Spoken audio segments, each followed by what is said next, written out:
This letter is not official, it is not stamped with the mark of the state. It is written in urgency, in truth, and in love. It is secret not because it must be hidden, but because too few are ready to hear it, but you must hear it before it is too late. I write to awaken you, because what you do not know is being used against you. Because what you do not question is enslaving you. Because if you do not rise now, you may have no ground left to stand on tomorrow. Africa is not poor, Africa is not weak. Africa is not broken, it is being broken deliberately, methodically, and with our own hands. Yes, I said it with our own hands. We have let ourselves be sedated by imported dreams. We have mistaken convenience for freedom. We have confused foreign applause with success.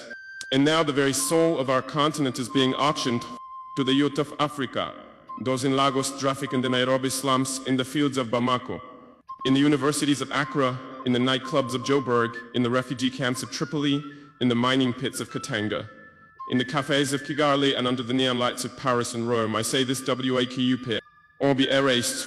Number one, the theft of your future.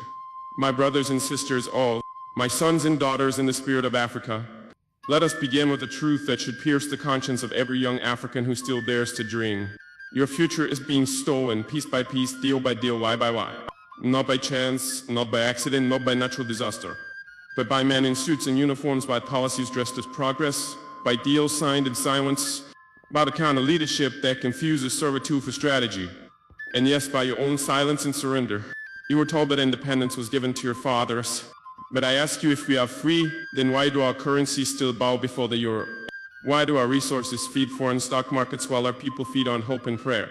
Why do the brightest minds in Accra and Addis Ababa build roads in Dubai, launch tech startups in Berlin, and create art for galleries in New York, while back home the lights flicker, the taps run dry, and the schools are crumbling? You were promised opportunity, but what you got was illusion. You were promised democracy, but you inherited democracies that protect the rich, prosecute the truth tellers, and sell elections like merchandise.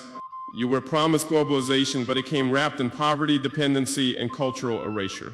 You were told you would be the leaders of tomorrow, but that tomorrow never came. It is always tomorrow, and they are hoping you will grow too tired to keep asking when.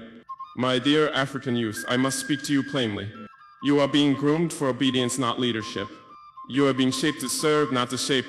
You are being distracted by the noise of social media, while your destiny is being sold in silence. The oil beneath your soil has paid for the comfort of men who will never know your name.